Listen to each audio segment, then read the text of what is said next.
Now when he had gone out, Jesus said, "Now the Son of Man has been glorified, and God has been glorified in him.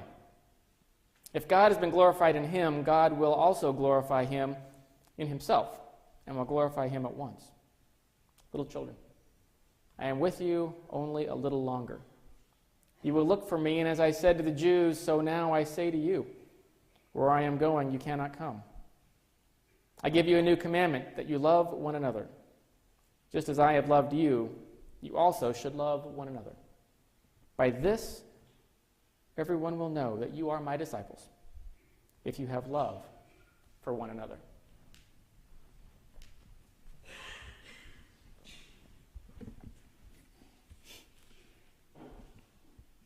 So Jesus says that he has a new commandment for us in this passage, a new commandment. You'd think that might be the last thing that Jesus would do, give a new commandment. I mean, as I read the gospel, it seems to me that Jesus wasn't a real big follower of legalistic commandments. Turns out that he allowed his disciples to pluck grain on the Sabbath. And of course, in the Good Samaritan parable, he points out the folly of legalistically following these rules of cleanliness and holding that above even helping your fellow human. Jesus even had the gall to heal someone on the Sabbath. Simply a shocking display of love overriding commandments. Well, and of course, that was his point, right? I mean, the people of his time were so wrapped up in following commandments that they'd forgotten to love God and to love each other. So I do find it a bit of a surprise that Jesus says, "I have yet another commandment for you." But this commandment certainly is different. This commandment removes this legalistic law and replaces it with love. He says, "I give you a new commandment, that you love one another." Which I guess when you stop and think about it was exactly what Christ did in his life and his death. You know, before Christ, all we have for salvation is the law, this gift of blessings and curses. Follow the law, receive blessing, or don't, and receive curses. And that leads to some strange decisions, doesn't it? The law says I can't touch an injured person or I'll be unclean. And if I'm unclean, then I can't worship. And if I can't worship, then I can't receive the blessing. So therefore, I can't help that person. But after Christ, all of that is replaced with truth and grace. We have redemption through the actions of Christ. And with Christ's life and death, the law is fulfilled, and we are already saved. Already saved through the greatest act of love ever known. So this new commandment from Christ basically sums up how he wants us to respond to those actions. He declares that we are to love each other in the same manner that he first loved us. Oh, well, is that all? All we have to do is unconditionally and forever love everybody. Makes me kind of shift around on my feet a little bit. You know, when faced with commands like this, we are quick to respond that, oh, well, yes, I mean, that's the goal, right? But we know we'll never achieve it, of course. We know that we'll fall short. I mean, that's kind of who we are as people, right? It's the whole reason that Christ came. So we're forgiven if we don't try too hard, right? Here's my challenge. Don't let this commandment be one of those things that we discard because we say we just aren't able to do it. You know, human nature is such that often when we see something that we can't do, we tend to not even try. And frankly, it's one thing to say that I can't run a marathon or I can't climb Mount Everest. Those things are true, I can't. And attempting to do them might result in serious injury, even death perhaps. But you know what? There are many, many, many other things that don't have such dire consequences if I don't completely succeed. We should try them anyway. You know, for example, I don't think that I can renovate a bathroom as well as a professional, but Becky and I are trying anyway. And then a side note, does anybody know an electrician? Anyway.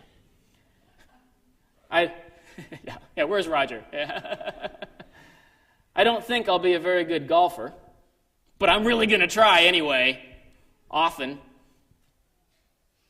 I don't think I can sing as well as, just about anybody, but, you're going to get to hear that anyway. You know, there is a large group of things that I'll never be perfect at, but I do them anyway. I think that's the case with all of us. We do them to the best of our ability. And perhaps, you know what, we even learn from our mistakes and do them better the next time. How about we make showing love for each other one of those things? Sometimes I think we have this built-in excuse in Christianity. I'm not perfect. Only Christ was perfect. So that means I have an excuse for every time that I fall short, or every time that I don't even bother trying. My friends, that line of thinking, an excuse for not even trying, that line of thinking is flawed. And in fact, it leads directly to this legalistic display that we saw during Christ's time on earth. You see how that works? You see, we think, I can't do this love stuff very well, but you know what? There's other things I'm pretty good at. I can make a list of all sorts of things that I'm pretty good at. So I'm going to do those.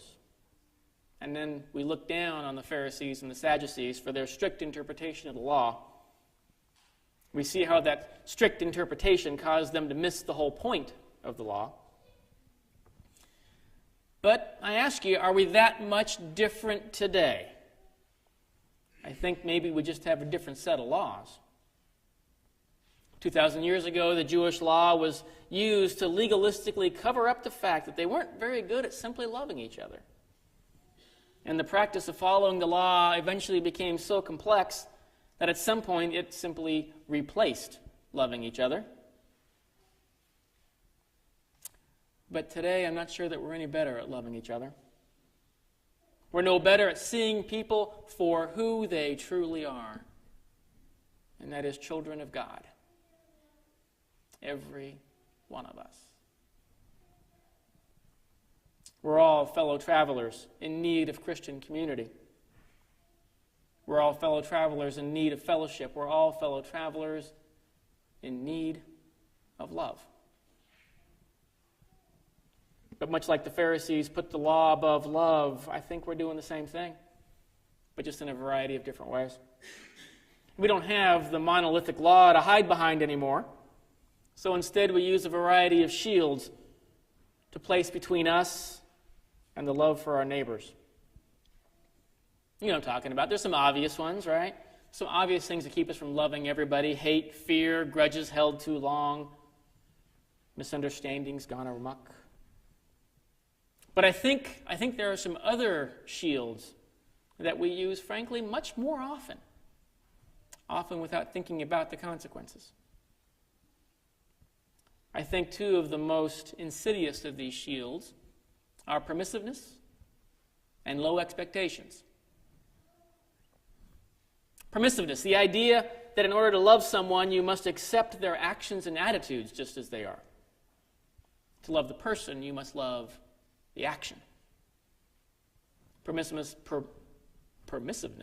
and love do not walk hand in hand. In fact, permissiveness may very often be the opposite of love. I mean, look, it's not our job to change everyone into a perfect person. And it's not our job to judge, ever. It is our job to love.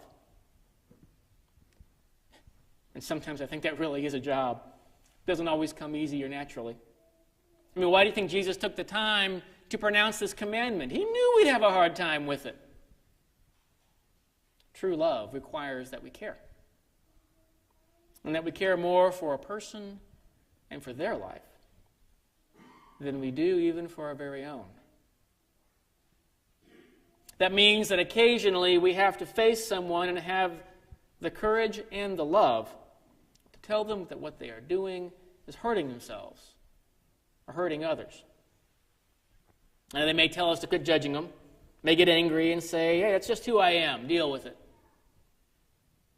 But love might very well mean that we don't just deal with it, but we attempt over and over again to help them understand that yes, we know that's who you are. But my friend, we are all fallen people. It takes one to know one. Now, let us help you understand together. Let us help you in love. And by the way, conversely, since we are all fallen people, we need to listen carefully for words spoken in love that cut to our core and respond in love instead of anger. Hear what's being said and give the speaker a chance of showing how it is being said in love, even though it feels like it strikes to the very core of our existence. You think Jesus pulled any punches? Okay, fair enough, he was Jesus. I guess that's an exception. You think Paul pulled any punches? Even as he acknowledged his own sinfulness throughout his writings, he was never afraid to challenge his fellow believers to see how they fell short as well. And if you don't think that he loved his fellow believers, then you have a very different understanding of Paul than me. When we fail to confront in a loving manner, when we fail to try to show how our friends are deceiving themselves, and instead replace love with permissiveness, we are hiding our struggle with love, hiding behind a shield of, political correctness run amok. Permissiveness is insidious. It leads to all sorts of dysfunction, and it leads to the acceptance of the second thing, of acceptance of low standards. Accepting low standards is a form of exclusion. It's a lack of love. When we fail to see how someone else, perhaps even within our community, can help us, can be a part of us, can live in harmony with us, we are excluding them because it is simply easier for us. But love is a commandment. It requires commitment. We need to get beyond low expectations and realize that we are all in this together. What's the expression? It's a journey, not the destination. We need to refocus on our combined journey together a little bit more and the destination a little bit less. Don't let low expectations of someone else mean that you exclude them. All the more reason to invite them, frankly. Raise your expectations of them, and they might start raising their own expectations of themselves. They are a child of God. They deserve the same expectations that you would give someone else. Love needs to be expressed. If you find yourself looking back on situations and knowing that there was something else that you should have done, something you should have said, someone else you should have included, perhaps you've used the shields of permissiveness or low expectations. My friends, we are all in this together. We all need to be working together and giving our all for each other and for Christ. Every one of us. And if we are preventing someone from engaging with us, then we are not loving them. And if we are allowing them to engage in acts or lifestyles that hurt themselves or hurt others, then we are not loving them. Love takes practice. Love takes commitment. It takes a denial of self. It means that we're doing things that will help others, even at the expense of our own benefit. And it does not mean that we are making others to be like us. In fact, quite the contrary. It means that we are starting with the will of God and the mission of God, and that we're willing to put our own will and our own mission on the back burner. It means that we're willing to take risks. It means that we're willing to have challenging conversations, and it means that we are willing to work together in love. My friends, if that was easy, then Jesus wouldn't have bothered giving us a commandment. So love your neighbor. Love them fully. Love them unconditionally. But never be permissive. Never have low expectations. Amen.